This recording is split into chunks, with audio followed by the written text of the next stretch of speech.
The slap echoed across the marketplace like a gunshot. Adese's palm had connected with Mama Nkechi's weathered cheek with enough force to snap the old woman's head to the side. Her head tie came loose, gray hair tumbling free. For a moment, time seemed to freeze. Even the clouds stopped moving across the sky.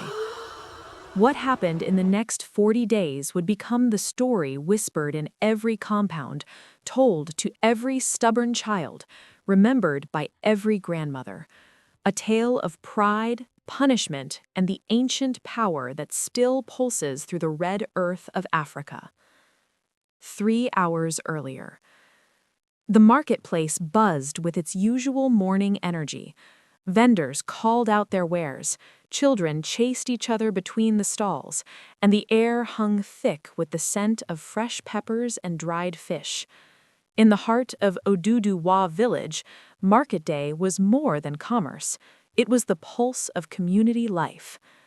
Adese moved through the crowd with practiced ease, her wrapper cinched tight around her waist, gold jewelry catching the sunlight. At 32, she had built a reputation as the most successful fabric merchant in 3 villages. Her stall overflowed with imported lace, Ankara prints, and delicate silks that made other traders whisper in envy. Success had given her confidence, but somewhere along the way, that confidence had curdled into something uglier. "Move aside," she snapped at a young girl carrying a baby on her back. The child stumbled, barely catching herself. Near the center of the marketplace stood Mama Nkechi's small stall. The old woman sold vegetables she grew in her garden, okra, bitterleaf, and tomatoes arranged in neat little piles. At 73, her hands were gnarled like old tree roots, but her eyes remained sharp and kind. She wore a faded wrapper and a simple head tie, the uniform of countless grandmothers who had worked the red earth of their homeland for decades. "Good morning, my daughter," Mama Nkechi called out to a passing woman. Her voice carried the warmth of someone who saw everyone as family. Adese's assistant had been sent earlier to secure a prime spot for displaying new merchandise, but when Adese arrived, she found Mama Nkechi's baskets occupying the space at the market's entrance, the spot with the most foot traffic. "Old woman," Adese's voice cut through the morning chatter like a blade. "What are you doing in my space?" Mama Nkechi looked up slowly, shading her eyes against the sun.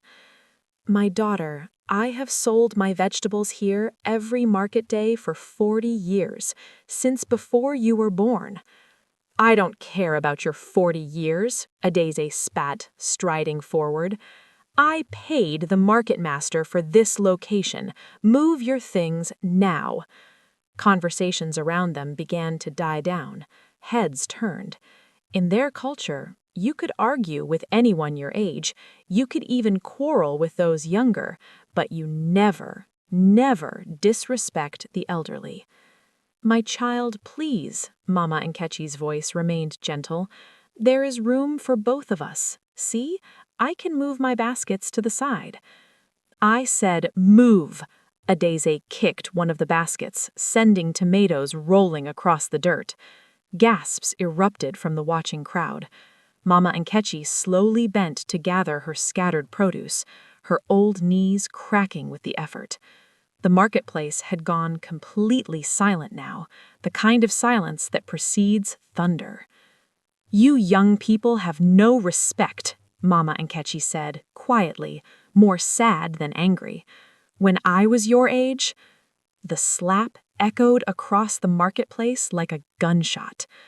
Adese's palm had connected with Mama Nkechi's weathered cheek with enough force to snap the old woman's head to the side. Her head tie came loose, gray hair tumbling free. For a moment, time seemed to freeze. Even the clouds stopped moving across the sky. Mama Nkechi touched her face, her fingers trembling. A single tear rolled down her cheek, not from pain, but from the profound shock of such disrespect. In 73 years, through colonization, independence, and every hardship between, no one had ever raised a hand to her. "Chineke!" someone screamed. "She has struck an elder!" The crowd erupted. Women began to wail. Men shouted in outrage. But no one moved to help Mama and Nkechi. Everyone knew what came next. In the old ways that still held power in villages like theirs, certain acts called down consequences that transcended human punishment. Adeze felt a flicker of uncertainty, but pride made her double down. She deserved it. She's just a stubborn old fool. Before she could finish, Mama and Nkechi rose to her full height. Something had changed in her bearing. Her spine straightened, her eyes cleared, and for just a moment, she seemed taller, younger, surrounded by an invisible weight that made the air thick and hard to breathe. Adeze, daughter of Obioma, Mama and Nkechi's voice came out different now, deeper, resonant with ancient authority. You have raised your hand against one who has lived long and harmed none. You have forgotten that respect is the foundation upon which all communities stand. Perhaps you need to remember what truly matters. She raised her own trembling hand, not in violence, but in a gesture that seemed to pull something invisible from the air itself. Walk in my shoes, live in my skin, know what it means to be dismissed, ignored, cast aside as worthless. When you understand, you may return to your own life. A wind whipped through the marketplace, though no breeze had been blowing. Adese felt dizzy. The ground seemed to tilt. She blinked, and when her eyes opened again, everything looked wrong. The world was taller, the sounds were louder, and her body felt heavy and foreign. She looked down at her hands and screamed. They were wrinkled, spotted with age, the fingers twisted with arthritis. She touched her face and felt sagging skin, loose jowls. Her wrapper hung differently on a body she didn't recognize. "What have you done to me?" The voice that came from her throat was cracked and elderly. Mama Nkechi, no, someone who looked like a younger woman but stood in Adese's spot, smiled sadly. "I have done nothing but show you the truth. Live well, my child." The woman who now wore Adese's face turned and walked toward the fabric stall. The crowd parted for her in confusion and fear. Some recognized that something impossible had just occurred. Others convinced themselves they had misunderstood what they'd seen.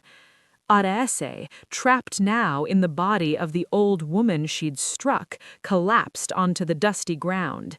She tried to run, but her knees wouldn't cooperate. She tried to shout, but her voice carried no authority. Market-goers stepped around her, their eyes sliding past as if she were invisible. "Please," she begged, "please, someone help me. I'm Adese. I'm me." But no one stopped. No one cared. She was just another old woman in a marketplace full of people with their own concerns. The days that followed became a nightmare of revelation. Adese discovered what it meant to be elderly in a world that valued youth. She went to her own shop, but her workers, wearing her face, living her life, shooed her away like a beggar. She went to her home, but the gateman refused her entry, threatened to beat her if she didn't leave. Every door closed, every face turned away. The wealth she'd accumulated meant nothing when wrapped in the skin of someone society decided didn't matter. She slept in the marketplace that first night, her old bones aching against the hard ground. Hunger gnawed at her belly. In her former life, she'd thrown away food without thought. Now she understood the desperation of searching for scraps. But something else began to happen. On the third day, she sat by the roadside, and a small girl stopped to share her mango. On the fifth day, a woman with barely anything herself offered Araese a place to sleep under her lean-to. On the seventh day, a group of other elderly women welcomed Araese to their spot beneath the Iroko tree, sharing stories and laughter despite having almost nothing. Araese discovered a world she'd never seen before, a world of people who helped each other because it was right, not because it benefited them. She learned the names of grandmothers who had lived full, rich lives, but were now invisible to most. She heard stories of wisdom, of survival, of grace under circumstances that would have broken her former self. She learned to be grateful for small kindnesses. She learned patience when her body couldn't move quickly. She learned humility when she had to ask for help with tasks she once did without thinking. Weeks passed. Araese began selling vegetables just as Mama Nkechi had, growing them in a borrowed patch of earth. Her hands learned the feeling of soil, of nurturing life from seed. She greeted people with genuine warmth, not because she wanted something from them, but because connection itself had become valuable. One morning, exactly 40 days after the slap, Mama Nkechi appeared at the marketplace again. She approached the spot where Araese sat with her small vegetable stall. "Have you learned?" the old woman asked simply. Araese looked up, tears streaming down her weathered face. "Yes, Mama, I have learned that every person carries a whole world inside them, that age does not diminish worth, that kindness costs nothing but means everything, that I was blind to beauty because I only saw value in things that sparkled." She took a shaking breath. "I'm sorry. I'm so deeply sorry." Mama Nkechi studied her for a long moment. Then she nodded. "The greatest lessons come not from punishment, but from walking a path you once refused to see. You have walked it with grace. Come, my daughter, it is time." She touched Araese's wrinkled hand, and once again that strange wind blew through the marketplace. When it cleared, Araese stood in her own body, her own skin, her own life. But she was not the same woman who had inhabited it before. The story spread through Oduduwa village and beyond. Some called it magic, others called it madness, but everyone agreed on one thing: Araese had changed.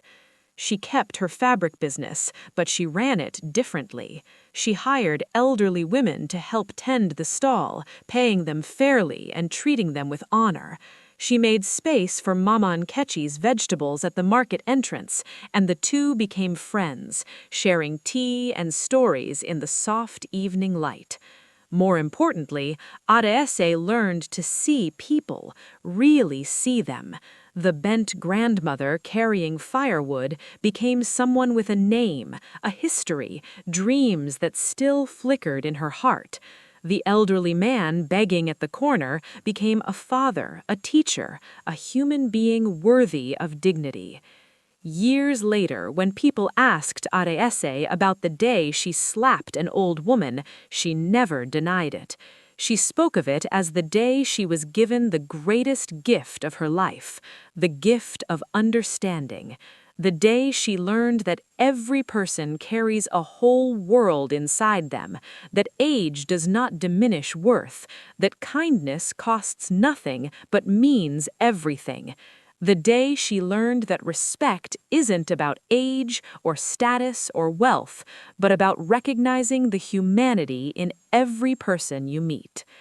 And in the marketplace where it all began, you could still find her on certain mornings, sitting beside Mama Nkechi, two women from different generations, sharing wisdom, vegetables, and the kind of friendship that only comes from truly seeing each other.